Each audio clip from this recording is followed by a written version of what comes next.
Bueno, muy buenos días. Mi nombre es José Carlos Álvarez Payares, soy residente de Medicina Interna de tercer año de la Universidad de Antioquia. El día de hoy les traigo el protocolo de hipotiroidismo basado en la última evidencia que hay en los últimos años y desde que se hizo este protocolo, que fue en el 2018.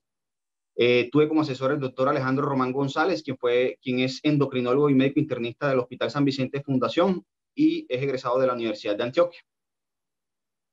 Entonces, este protocolo que se realizó desde 2018 me sirvió como base para desarrollar de aquí en adelante los nuevos avances que pueden haber, los pocos avances que hay en relación al tratamiento de hipotiroidismo.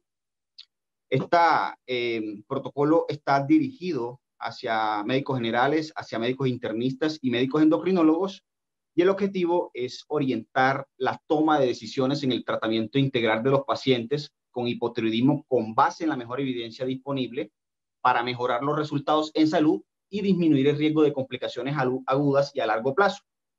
Este protocolo es basado en guías internacionales, revisiones de revistas de alto impacto, estudios observacionales y de intervención desde la realización del último protocolo que fue en el 2018.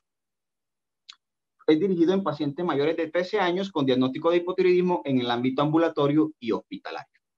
Ahora, ¿cómo se define el hipotiroidismo? Entonces, el hipotiroidismo es la deficiencia de hormona tiroidea, tanto T4 como T3, que puede ser de origen endocrino primario, un daño en la glándula tiroides, o secundario por un trastorno en el eje hipotálamo hipófisis, que lleva a esa incapacidad de cubrir las demandas metabólicas del cuerpo, generando en la mayoría de los casos síntomas inespecíficos que generan alta morbilidad y carga sintomática para los pacientes.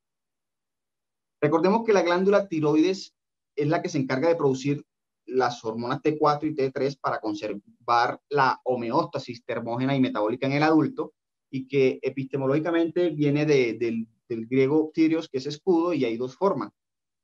Se ubica anterior a la tráquea, entre el cricoides y la escotadura suprasternal, y se dice que más o menos pesa entre 12 a 20 gramos y un volumen entre 15 a 20 mililitros, pero eso depende de la población. Es una hormona que para el tamaño que tiene es demasiadamente vascularizada y tiene consistencia blanda. Se origina en el suelo de la faringe primitiva de la tercera semana de gestación y migra por el conducto tirogloso hasta llegar al cuello. La síntesis de hormonas empieza más o menos a las 11 semanas de gestación. Recordemos aquí en el eje donde el hipotálamo libera la hormona estimuladora de tirotropina a nivel de la hipófisis anterior, y esta produce tirotropina, la cual va a estimular la glándula tiroides. Y en la glándula tiroides, mediante un mecanismo de feedback y la producción de T4 y T4, T3 y T4, que va a regular la producción del eje desde TRH a TSH. Luego de un proceso de síntesis que va desde la iodinización de los residuos de tirosina hasta la producción de las hormonas T2 y las monotirotironinas y diiodotironina, para que esto se produzca un proceso lisosomal dentro del tirocito y posterior degradación para que sea liberado al torrente sanguíneo tanto de T3 y T4, que en su mayoría van unidos a las hormonas unidoras de levotiroxina o de tirosina, en su mayoría, pero también pueden estar unidos a albúmina y a la transtirreína. Estas hormonas que sufren un proceso de iodinación periférica, especialmente en el hígado, en el riñón y en el músculo esquelético, posteriormente es eliminado y reciclado mediante procesos llamados glucuronidación, por donde se puede eliminar por vía fecal o puede ser recirculada de forma enterohepática. Y recordemos que los receptores de las hormonas tiroideas son intranucleares, en donde hay un estímulo sobre unos segmentos del ADN que responden a la hormona levotiroxina y posterior mecanismos como síntesis de proteína.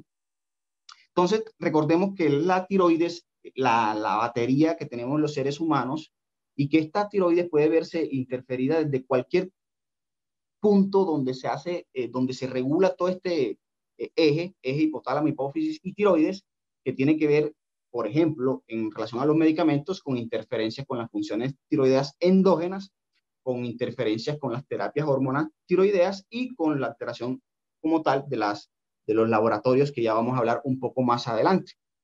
Entonces, las causas de hipotiroidismo primario, secundario, y hay uno extratiroideo. Primario, se dice que a nivel mundial la primera causa es la deficiencia de yodo, pero en Estados Unidos se habla que es una enfermedad autoinmune la principal causa de esto. tenemos un estado de yodo que ya no solamente es por déficit, sino también por el cambio del exceso del aporte del yodo. Tenemos trastornos que son genéticos, inducidos por medicamentos, tiroiditis transitorias y tiroiditis por infiltración, como las enfermedades infecciosas e infiltrativas. Tenemos un hipotiroidismo que puede ser secundario, dado una falla del eje hipotalámico, o por aumento de las resistencias de las TSH, o por aumento de las resistencias de las hormonas tiroideas, o inducidas por medicamentos como la dopamina o la somatostatina. Y podemos tener este síndrome, esta enfermedad, el hipotiroidismo, el consumptive hyperthyroidism, que se da en ciertas neoplasias que producen mayoritariamente unas desayunasas tipo 3 y por lo tanto las desayunasas tipo 3, que son las que cambian de T4 a T3 reversa o de T3 a T2, hacen que se aumente más la producción de T3 reversa que de T3. Entonces hace que la hormona metabólicamente activa T3 esté más bajo en relación a la T3 reversa y eso lo pueden producir ciertas neoplasias. Hay unos factores de riesgo adicionales que pueden conllevar un hipotiroidismo y dentro de ello tenemos esa transición de tener un déficit de yodo a tener una suplencia aumentada de yodo, en donde se ha demostrado que hay un incremento en la producción de los anticuerpos antitiroideos. Y se dice que más o menos se aumentó la prevalencia de estos hallazgos de un 14.3 a un 23.8%.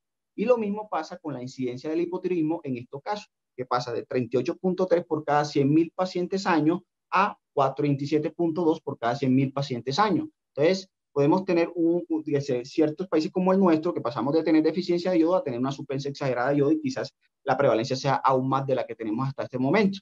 También podemos estar asociados a otras condiciones autoinmunes, especialmente se dice que la artritis reumatoide es la más común asociada a la enfermedad tiroidea de origen autoinmune, pero también tenemos otras enfermedades que ahorita les menciono, entre ellas la diabetes mellitus tipo 1.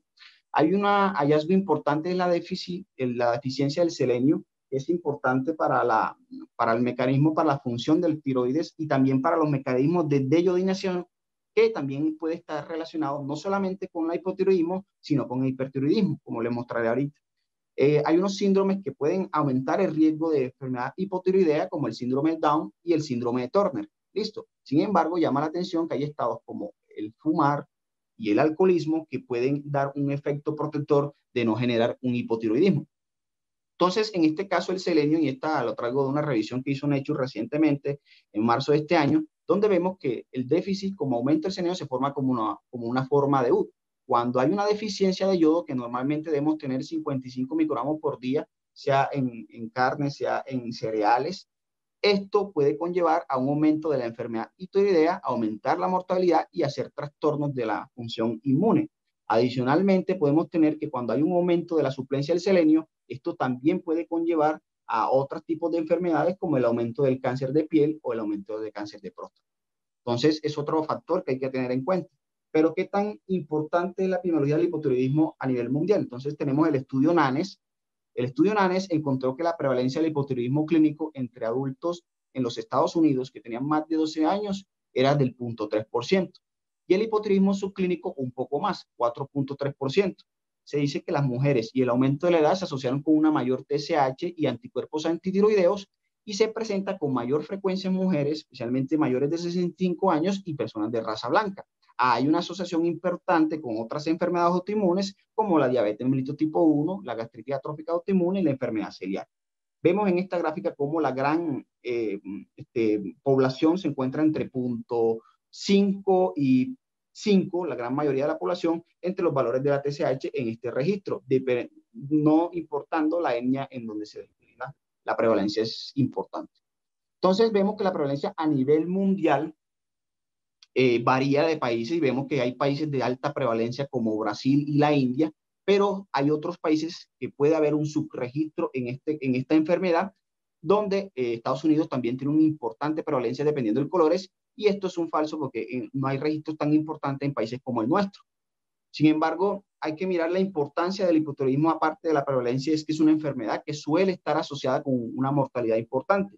Y en este estudio publicado en el 2018, donde se evaluó 2.029 pacientes con mayores de 65 años entre 2001 y 2019 y lo compararon con pacientes que no tenían hipotiroidismo, que eran más o menos 20.000 pacientes.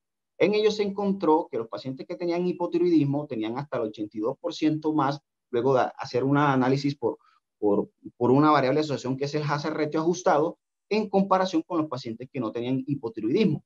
Y los pacientes que recibían tratamiento frente a los que no recibían tratamiento, podemos ver que el aumento era de casi el 40%.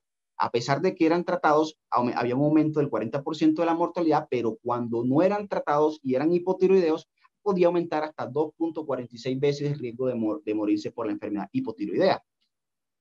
En relación a las manifestaciones clínicas que tenemos, entonces, desde 2000, digamos, desde 1997 tenemos este registro donde nos dicen que el 77% y 76% de los pacientes pueden tener un trastorno de reflejo aquiliano y piel seca. Entre el 64 y el 50% tiene otro tipo de manifestaciones como la intolerancia al frío, como la piel gruesa, como el edema, como la frecuencia cardíaca alterada, como la sudoración, como los trastornos del peso. Y cuando miramos en términos de las variables como estudio diagnóstico y la presencia de estos síntomas, vemos que casi todos ellos tienen muy baja sensibilidad. El que mejor tiene es el reflejo aquiliano, un 77 y 76% respectivamente, y de pronto la especificidad en el reflejo aquiliano es el que mejor tiene en este sentido. Lo mismo podemos ver en el valor predictivo negativo, 80.3 para el reflejo aquiliano, y su valor predictivo positivo, que puede estar en el 92.2% en estos pacientes. Los síntomas no son suficientes para hacer el diagnóstico dado su baja sensibilidad, y podemos decir que hay que hacer un examen físico para tratar de palpar la tiroides y las cadenas ganglionares para ver si encontramos un nódulo tiroideo o no asociado. Sin embargo, ¿cuál es la probabilidad de que un paciente con hipotiroidismo presente ciertos clínicos, ciertos hallazgos? Entonces podemos tener que en este estudio de 2014, donde evalúa, en un estudio de casos y control, evaluar la relación entre ciertos síntomas y la probabilidad de tener hipotiroidismo, cuando miran las alteraciones en el cuello, cuando miran las quejas respiratorias, síntomas cardíacos, síntomas gastrointestinales, alteraciones en la piel, síntomas psicóticos y otros síntomas, vemos que el likelihood ratio, que es que cuando hay la presencia de ciertos síntomas, me aumenta la probabilidad de que el hipotiroidismo no alcanza en lo que llaman desde el punto de vista epidemiológico sea mayor de 10, ninguno de ellos alcanza ni siquiera a 5. Lo mismo pasa con los pacientes que no tienen el hallazgo, y yo puedo decir que descarto la enfermedad si no presento alguno de ellos. Si no es menor de 0.1, entonces digamos que va perdiendo de pronto rendimiento y ninguno de ellos se acerca ni siquiera a 0.5. Entonces podemos ver que la probabilidad de que tengan esta enfermedad aisladamente los síntomas no me puede predecir que el paciente pueda tener un hipotiroidismo. Sin embargo, en este mismo estudio me dicen que si yo voy sumando síntomas, la probabilidad me va aumentando. Es por eso que los pacientes, cuando tienen más de 4 síntomas, la probabilidad de que esto me aumente el riesgo de tener un hipotiroidismo me suma por encima de 1. Va aumentando de 1, 2, hasta llegar a 10 cuando tiene más de 10 síntomas de cualquiera de los mencionados previamente. Y lo mismo pasa cuando hay 0 síntomas o hay 1 o 2 síntomas donde, digamos, el hipotiroidismo puede ser un poco menos probable, sobre todo cuando no hay ningún síntoma. Entre 1 y 3 puede ser que sí y puede que no, porque el likelihood ratio está entre 1 y 2. Entonces no podemos decir nada cuando son pocos síntomas. Pero es lo interesante de este estudio. En este otro hallazgo, dentro de los hallazgos que uno encuentra en hipotiroidismo, tenemos aquí este paciente con un mixedema periocular y adicionalmente una pérdida en lo que llaman el signo de la reina de Ana, que es una reina en Dinamarca que se decía que también tenía hipotiroidismo, y una pérdida del tercio distal de la cola de las cejas, un hallazgo importante en la enfermedad tiroidea. Lo otro son el mixedema, que a diferencia del mixedema que genera el hipertiroidismo, no es tan localizado. En este caso es más difuso en ambas extremidades inferiores, lo mismo que la presencia de bocio dentro del contexto de un hipotiroidismo. Y adicionalmente tenemos este reflejo que nos publica el New England en 2018, que es el signo de Wolman, donde hay una disminución del reflejo aquiliano y posteriormente hay una mejoría después del tratamiento por hipotiroidismo. Estos son pacientes que son más agresivos, y esta imagen la saco del libro de Williams de endocrinología de la 14ª edición, donde organiza un paciente que tenía un mixedema a nivel cardíaco y posterior al tratamiento había una mejoría de esta silueta cardíaca y por lo tanto de la arquitectura como tal. Hay otros hallazgos que se pueden encontrar en el hipotiroidismo. Dentro de ellos tenemos el SAOS, importante en el 30% de los pacientes, al ser una enfermedad crónica, puede haber una anemia normocítica normocrónica y puede haber alteraciones en los lípidos. Se dice que el hipotiroidismo reduce la expresión de los receptores de LDL y por lo tanto esto causa una disminución de la depuración del LDL y con esto lleva a un estado inflamatorio, a una oxidación del LDL, al aumento de las moléculas reactivas de oxígeno que van a conllevar un fenómeno aterosclerótico. Y lo mismo, al alterar la vasculatura y al aumentar también la resistencia de este, por aumentar la rigidez de este, puede generar una hipertensión arterial asociada a un hipotiroidismo que no solamente vemos que se puede producir por el estado hiperdinámico del hipertiroidismo.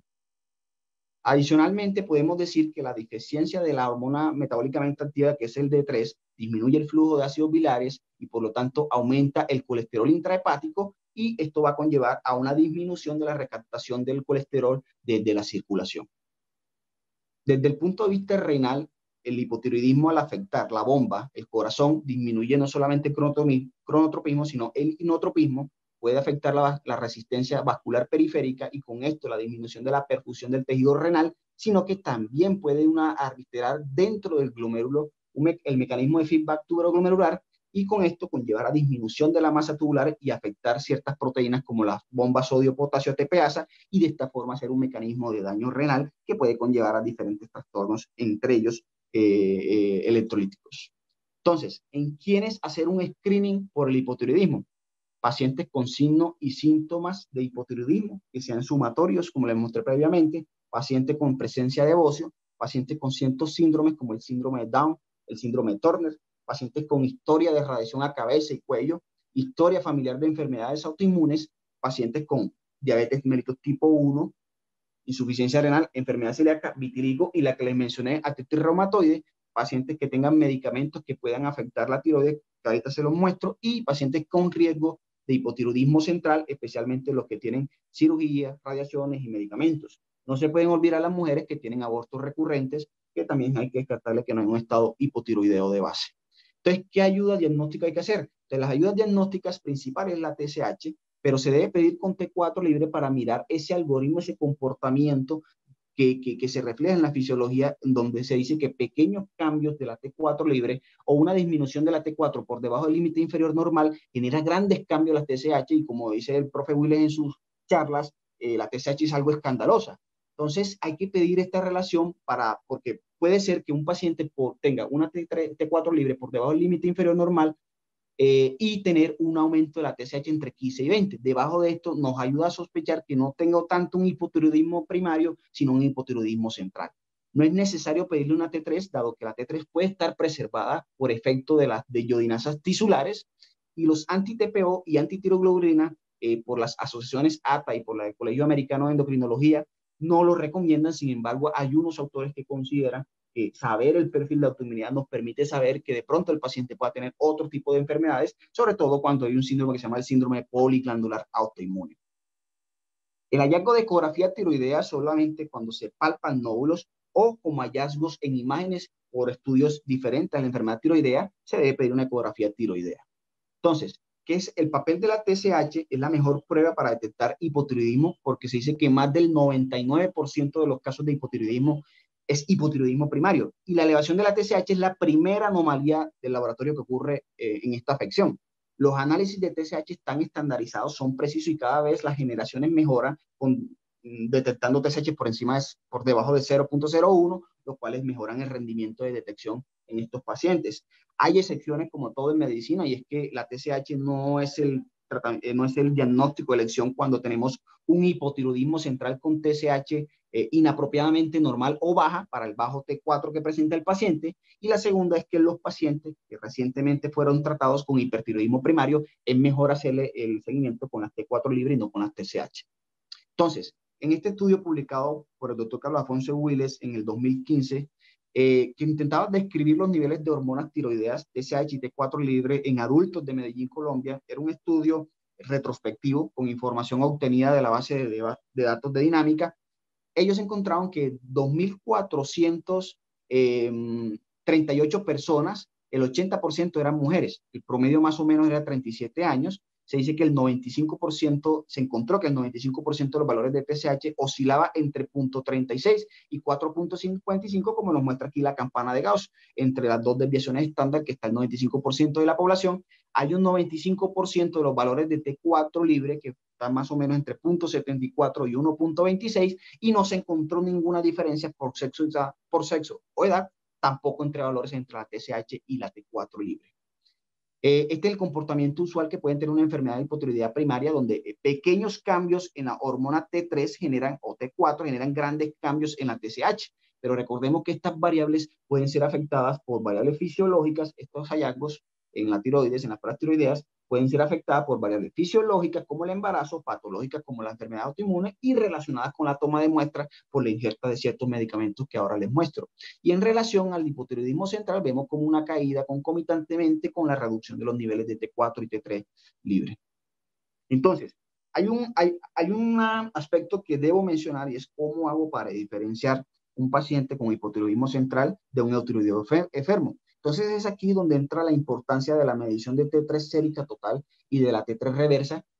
Podría ser útil, dado que en los pacientes que tienen TSH bajo o anormalmente bajo, que se ven en ambas condiciones, pero en el hipotiroidismo central, los niveles de T4 están por debajo de los niveles de T3 y los niveles de T3 reversa son bajos. Y esto se da por una razón, es que en el eutiroideo enfermo hay un predominio de activación sobre la dehidrogenasa tipo 3, que fue la que le expliqué previamente, que aumenta la producción de T4 a T3 reversa y de T3 a T2. Y esto hace que los niveles de T3 son proporcionalmente más bajos que los niveles de T4 y los niveles de RT3 tienden a ser elevados, a diferencia del hipotiroidismo central que suele ser bajos. Hay unas condiciones que hay que tener en cuenta en la visión de la TSH y es que los niveles téricos de TSH pueden estar levemente elevados durante la fase de recuperación de enfermedades no tiroideas. Si un paciente con un nivel levemente elevado ha estado enfermo o hospitalizado recientemente, lo ideal es hacer un nuevo control 6 a 8 semanas. Por lo demás, los niveles de TSH están elevados principalmente en afecciones poco comunes, como los tumores hipofisiarios secretores de TSH y en la resistencia a los síndromes de hormonas tiroideas. Recordar que la biotina, que la utilizan mucho para mejorar la calidad del cabello, de las uñas y todas estas cosas, es un reactivo crítico que pueden afectar ensayos hormonales, incluidos los valores tanto de TSH como T4, y hacer un perfil muy parecido a una enfermedad de Graves, e incluso se ha encontrado aumento de los anticuerpos TRAX como si fuera una enfermedad de Graves, no siéndola. En estos pacientes se recomienda, dado que pueden tener un efecto tanto antagónico como agónico, y por eso la TSH puede verse disminuida y la T4 aumentada, dependiendo del efecto que tenga la biotina, dado que los anticuerpos que se utilizan, estos son biotinizados, pueden alterar estas pruebas. Sin embargo, el paciente que venga tomando eso, no es porque le vamos a decir que no tome más nada de eso, porque puede ser un placebo para él mismo, pero el paciente se debe suspender al menos 3 días antes de tomarle las nuevas pruebas tiroideas para que no haya interferencia en la interpretación de estas mismas. Sin embargo, también hay otros medicamentos que pueden alterar esto, como los antiepilépticos, dentro de ellos la carbamazepina, la fenitoína, que pueden hacer un perfil de hipotiroidismo central, y en los pacientes con ciertos antiinflamatorios no esteroideos también puede hacer una afectación. Vemos cómo hay otras moléculas, otros medicamentos como la miodarona, como la noxaparina y heparina, que te pueden dar un fenómeno de alteración de las pruebas tiroideas que hay que tener en cuenta y recomendable en esta revisión que hizo el New England el año pasado. Entonces, ¿a quién hay que tratar? Todos los pacientes con TSH mayores de 10 que tengan síntomas y con T4 bajo o en el límite cercano al límite inferior normal, se merecen tratamiento. ¿Listo? Controlar la TSH, se debe controlar la TSH 6 a 8 semanas al inicio del tratamiento, o si se cambia de marca de levotiroxina, controlar cada 2 a 3 meses hasta que esté controlado. En esto tengo que decir algo, y es que no se ha mejorado, que no se ha demostrado pues que las marcas ni los genéricos sean mejores unos que otros. Sin embargo, cuando los pacientes, hay ciertos pacientes que es difícil lograr el control. Como ahorita se lo mencionaré, las metas de TSH deben mantenerse entre 1 a 1.5 y se dice que, y se dice, la forma de calcular las dosis depende mucho de cómo esté funcionando la batería de las glándulas de tiroides. Entonces tenemos cuando tenemos un estado subclínico, las dosis más o menos entre 0.6 y 0.9 microgramos por kilo por día. Cuando el paciente tiene un estado clínico más o menos entre 1 y 1.6 microgramos por kilo por día, o cuando está en estados más, digamos que de menor, obviamente, aporte de la hormona tiroidea, requieren tratamientos más altos hasta 2.2 microgramos por kilo por día. vemos que la facilidad de manejar estos pacientes con las distintas presentaciones con las que contamos, que van desde 25 microgramos hasta 200 microgramos, se puede controlar la enfermedad y alcanzar los niveles adecuados. Entonces, como les decía ahora, hay algunos casos donde el uso de una marca específica, luego de demostrar que el medicamento genérico no tiene control de la TSH, a pesar de dosis altas, o de 2.2 microgramos por kilo día, en estos casos es ideal descartar mala absorción y darle tratamiento de marca, porque pueden mejorar con este manejo. La meta de tratamiento es no solamente resolver los signos síntomas, sino también, obviamente, alcanzar los niveles de normalización de la TSH, y el monitoreo del medicamento no debe basarse solamente en la sequedad de la piel o la intolerancia al frío, dado que carecen de suficiente especificidad. En este artículo publicado en el 2014 por el doctor Builes, donde intentaban determinar las dosis de levotiroxina necesarias para alcanzar el control bioquímico del hipotiroidismo según su etiología, peso corporal, TSH inicial y el tiempo de su diagnóstico. Es un estudio de cohorte retrospectiva en pacientes hipotiroideos que tenían más de 14 años y con control bioquímico de la enfermedad. En ellos se encontraron que depende mucho de la etiología del paciente, lleva al estado hipotiroideo. Esto altera la dosis de levotiroxina. Vemos aquí las diferencias que hay entre cada una de las etiologías, y es por eso que podemos decir en la conclusión de este estudio es que las dosis requeridas de levotiroxina para alcanzar el control bioquímico depende de la etiología de la enfermedad, de los valores de TSH al momento del diagnóstico, del peso y el tiempo de evolución del hipotiroidismo. Las dosis necesarias para el control de formas leves y tempranas es menor que la recomendada en ausencia de función residual. Todo depende de cómo esté funcionando la glándula tiroidea. Sin embargo, como hay unas reglas de oro del potasio, hay unas reglas de oro de la levotiroxina. Entonces, hay que tomar en ayunas y esperar 1 hora para consumir alimentos, o 3 horas después de la última comida, o algunos dicen 4 horas después de la última comida. Las dosis completas del día en una sola toma, tomar solo con agua y con un vaso completo preferiblemente, sacar el empaque directo a la boca, usar siempre la misma presentación, usar las dosis exactas y evitar partir las tabletas. Si el paciente está consumiendo calcio, hierro y fiebres, y fibras, debe hacerse después de 4 horas del consumo de la levotiroxina para evitar interferencias, y apenas sepa que está en embarazo, en la presente embarazo, hay que hacer un ajuste en el tratamiento del 10 al 10%, 1 o 2 tabletas por semana para tratar de controlarle y cambiar ese nuevo estado fisiológico en el que se encuentra la mujer. Se han debatido muchas veces si es mejor en la mañana o en la tarde darle la administración de la levotiroxina, pero la American Family Physician suele hacer digamos, una sección muy bonita en donde se hace la pregunta clínica. Y esa pregunta clínica se le hicieron en el 2016, donde encontraron que había una evidencia conflictiva. En uno de ellos, los estudios decía que el darlo en la tarde mantenía los niveles de TSH comparado con los de la mañana, y en otro decía que darlo en la tarde era menos efectivo que darlo en la tarde. Entonces, digamos que no hay una gran diferencia entre estas dos, y las recomendaciones por las guías de la ATA del 2014 puede ser de las dos formas, darle en la mañana o darlo 4 o 3 horas después de la última comida antes de acostarse. Entonces, también se pueden tomar, como les dije, 2 a 3 horas después de la última comida. Si una dosis, eso es importante saber, si el paciente omitió una dosis, se pueden tomar 2 dosis juntas al día siguiente y reanudar la dosis diaria habitual. Ahora, que si se le olvidó 2 dosis, los pacientes deben tomar 2 dosis en días consecutivos y luego continúan de forma normal como una dosis que venían. ¿Listo? Ahora, ¿por qué le utiliza levotiroxina y no 3,5-triodotironina? Y es que han habido muchos reportes en relación a este manejo, y parece ser que es parece no haber ninguna diferencia entre el beneficio de utilizar los combinados de T3 y T4. Entonces, con esto podemos decir que los combinados sintéticos, tanto de T4 y T3, que probablemente vienen entre el 80% y 20% respectivamente, el problema es que la T3 alcanza niveles suprafisiológicos por horas después de la administración, lo que puede ser riesgoso para ciertos pacientes con enfermedad cardiovascular y arritmias.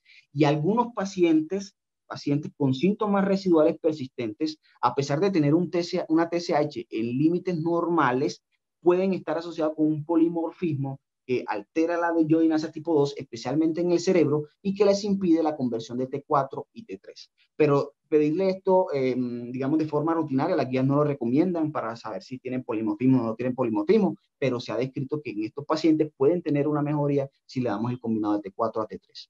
Ahora, es la levotiroxina inocua, es decir, no genera ningún efecto nocivo. Entonces, traigo este estudio publicado en el 2015, donde evalúa el riesgo de fracturas tanto de cadera como osteoporóticas en sitios importantes como la columna vertebral o los huesos largos, vemos que en estos pacientes, que fue un estudio de cohorte, los pacientes que tenían un tratamiento por más de 6 meses y que mantenían la TSH menor de 0.3, en relación a la fractura de cadera, aumentaba hasta un 9%, máximo el 15% de riesgo de tener una fractura de cadera, especialmente en las mujeres, porque en los hombres no fue estadísticamente significativo. Y en relación a las fracturas osteoporóticas mayores, o sea, diferentes a la fractura de cadera, podemos ver que los pacientes por más de 6 meses con este misma TSH debajo de 3 también aumenta el riesgo hasta el 10%, preferiblemente en las mujeres donde me se ve más afectada. Hombre no fue estadísticamente significativo. Ahora, no puedo eh, hablar de hipotiroidismo sin hablar del hipotiroidismo subclínico, ¿listo? Porque como le expliqué previamente, parece ser que es más prevalente entre el 4% frente a lo que se describió en el estudio NANES. Entonces, el hipotiroidismo subclínico es el aumento de la TSH sérica con T4 libre o T4 total en rango. La tasa de progresión es mayor en aquellos que tienen anticuerpos anti-TPO positivos, hasta 2 a 3 veces mayor, y con TSH sérica más alta y valores bajos de T4 libre. Cabe destacar que hasta el 46% de los pacientes con TSH debajo de 7 muestran una normalización de la TSH en los próximos 2 años si no se trata.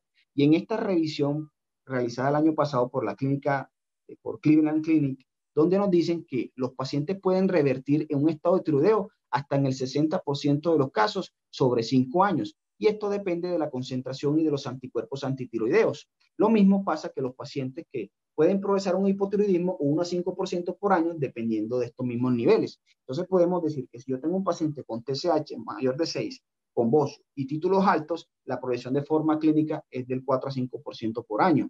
Entonces esto fue documentado desde 1995 en United Kingdom, donde nos dicen que la presencia de TSH aumentada, de aumentar los anticuerpos, y esto combinado me puede aumentar hasta 38 veces el riesgo de progresar hacia una enfermedad hipotiroidea clínica.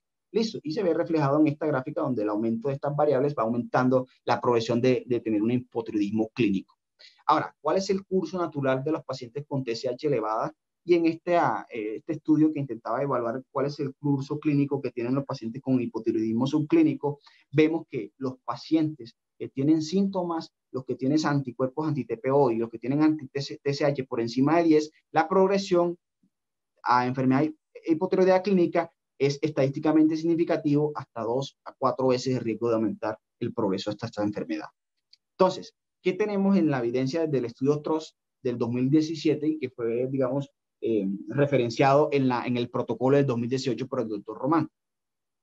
Esto que fue hecho un paciente con hipotiroidismo subclínico, más o menos 74 años, que fueron 737, o sea, el 53% de ellas fueran mujeres, promedio de TSH 6.4, utilizaban levotiroxina 50 25 microgramos día contra placebo, y que miraban los cambios en los síntomas de los pacientes por las diferentes escalas que utilizaban. Este estudio, en conjunto con este estudio que fue publicado en el 2018 por JAMA, donde evaluaban en pacientes mayores de 80 años en hipotiroidismo subclínico el mismo efecto en el examen físico y en las quejas del paciente, también fue descrito en esta revisión metaanálisis sistemática que fue este metaanálisis que fue publicado en el 2019 en la misma JAMA. Nos dicen esto en conjunto, que en los adultos con hipotiroidismo subclínico el uso de terapia con hormona y tiroidea no se asoció con mejoras en la calidad de la vida o síntomas relacionados con la tiroides. Y si le queremos sumar a esta moña estadística o epidemiológica, podemos decir que este año, en el 2020, JAMA intentaron evaluar el efecto de la levotiroxina en pacientes que tenían disfunción ventricular con infarto agudo miocardio y tenían hipotiroidismo subclínico concomitante. Fue un estudio doble ciego, aleatorizado en el United Kingdom. Fueron 46 pacientes que iniciaban con 25 microgramos y que eran titulando para mantener una TSH entre 0.4 y 2.5. En ellos vemos que no hubo diferencias en la mejoría de la función del ventrículo izquierdo, ni tampoco en el examen físico, ni tampoco en las alteraciones en las quejas mentales que tenían los pacientes. Como la variable aquí fue una diferencia de medias, todos ellos incluyeron el 0 y todos no fueron estadísticamente significativos. Ahora, ¿qué nos recomiendan las guías, las diferentes guías? Las guías NICE de 2018 nos dicen que los pacientes que tienen TSH por encima de 10 Todo depende del punto de edad. Si la edad es menor de 70 años, pues trátelo. Si tiene mayor de 70 años, se puede dar el gusto de ver y esperar. Entre 4 y 10, y el paciente tiene menor de 65 años con síntomas, considera el ensayo, pero si es más de 65 años y está entre 4 y 10, espera y vea. Muy diferente, digamos, muy parecido, lo hacen tanto la Asociación Europea de Tiroidea como la americana, donde consideran el punto de partida la TSH mayor de 10. En todos hay que tratarlos. En menor de 10 solamente hay que considerar si el paciente tiene síntomas o no tiene síntomas, o si está presente otros factores de riesgo como el hipotiroidismo, los anticuerpos o la evidencia de enfermedad vascular y falla cardíaca. Esto fue en el 2012. Se espera que se actualice con los nuevos hallazgos que se han descrito, en especial el de JAMA, a pesar de que fueron solamente 46 pacientes, en donde no había una mejoría en la fracción de eyección de estos pacientes. Entonces, para traer toda esta guía, digamos, JAMA nos propone esta revisión que me pareció muy interesante. Entonces, a grandes rasgos tenemos todos los pacientes con TSH por encima de 10, no importando la edad, merecen tratamiento. Los pacientes entre 7 y 9, sobre todo los menores de 65 años, pacientes pueden beneficiarse del tratamiento y se debe tratar a estos pacientes. Puede considerar un ensayo en los mayores de 65 años y esperar a los 6 meses si el paciente mejora o no mejora clínicamente, pero el meollo está entre los 4.5 y los 7 de TSH. Depende de la edad. Si el paciente tiene menor de 65 años, solamente considero tratar si el paciente tiene múltiples síntomas de hipotiroidismo, tiene anticuerpos anti-TPO positivos, si progresa el incremento de la TSH, si se planea estar en embarazo o si el paciente tiene un bocio. En los pacientes mayores de 65 años, entre 4.5 y 7, es mejor no tratar. ¿Listo?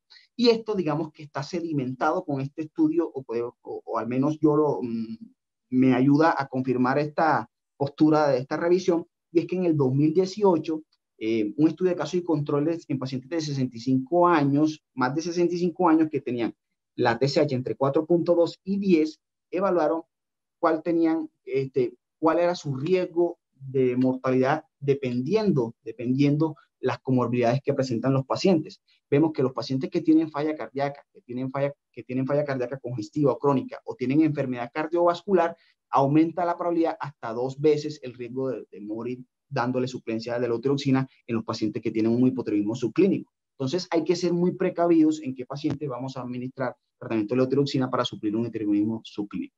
Hay un estado más grave de hipotiroidismo que es el coma mixedematoso, que puede conllevar hasta la mortalidad del 50 al 60%, incluso a pesar del diagnóstico y el tratamiento temprano, que cerca del 95% de los casos de hipotiroidismo son de origen primario, por lo cual es más probable que esta sea la etiología, y que hay formas o score que pueden ayudar a decir cuán probable es que el paciente tenga un coma mixedematoso, como nos trae aquí la revisión de ANAS de este año, donde nos dicen, mira la temperatura, mira los síntomas del sistema nervioso central, los síntomas gastrointestinales, si hay un factor precipitante o no hay un factor precipitante, si hay cómo está la frecuencia cardíaca, cómo está el trastorno metabólico, si hay un evento precipitante del coma mixedematoso. Si el paciente tiene más de 60 del score, es probable que el paciente tenga un coma mixedematoso por enfermedad hipotiroidea. Y se sugiere, antes de dar cualquier tratamiento, medir el cortisol sérico antes de iniciar esto, porque esto puede desencadenar una crisis suprarrenal. Entonces, antes de esperar los resultados del laboratorio, se puede dar tratamiento concomitante con levotiroxina e hidrocortisona venosa. Si el valor del cortisol sérico me dio mayor de 18, pues puedo suspender el esteroide sin ningún problema. ¿Cuál sería el plan de egreso? El paciente requiere la formulación del medicamento al alta y teniendo en cuenta las reglas de oro de levotiroxina que les mencioné inicialmente, que les mencioné previamente. ¿Cómo hago el seguimiento post-tratamiento? Deben realizarse una medición de TSH a las 6 o 8 semanas de iniciado el tratamiento, posteriormente cada 4 a 6 meses. En pacientes con dosis estable y sin cambios en el peso se puede monitorizar TSH cada año, y en esto voy a recalcar algo. Pacientes que tengan anticuerpos anti-TPO negativo, no es necesario volver a repetir anticuerpos para ver si se vuelve autoinmune, no. Y lo mismo, si sale positivo, no es necesario volverlo a repetir para ver si se aumentan los anticuerpos, la cantidad de anticuerpos, no. Si sale positivo, pues ya el paciente tiene una enfermedad autoinmune que posiblemente le vaya a aumentar el riesgo del paciente de progresar a una enfermedad hipotiroidea clínica. Entonces, el paciente, el manejo es con ajuste del 15% de la dosis semanal de la levotiroxina con control posterior a las 6 a 8 semanas del ajuste, y en pacientes con dosis estable y sin cambio en el peso se puede monitorizar la TSH cada año, como les dije previamente. Entonces, ¿cómo interconsultamos endocrinología? Todo paciente, o a quiénes, ¿cuándo vamos a interconsultar endocrinología? Es la pregunta. Entonces, todo paciente hipotiroideo, con nódulos tiroideos, con enfermedad coronaria, con arritmias, con hipotiroidismo central o posible coma mixedematoso, interconsulta endocrinología. Segundo, no se sabe si el perfil hormonal actual que tiene el paciente es el resultado del hipotiroidismo o tiene eutiroideo enfermo o tiene una interferencia en el laboratorio, interconsulta endocrinología.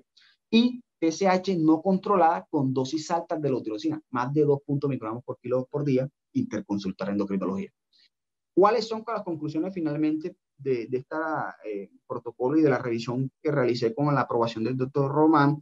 El hipotiroidismo es una enfermedad más común de lo que podemos pensar. A la hora de interpretar la paratiroidea se deben tener ciertos aspectos importantes como el uso de ciertos medicamentos, el tratamiento tanto en la forma clínica como en la subclínica, cuando así lo requiera, tiene impacto en la morbimortalidad de los pacientes. Debemos ser muy precavidos en no tratar indiscriminadamente, dado que la leutirosina no es inocua, y el seguimiento es la conducta más prudente en ciertos tipos de pacientes. Mil y mil gracias. Esto era lo que les tenía. Queda atento el doctor Román y el profe Willes para cualquier resolución de las dudas. Muchas gracias.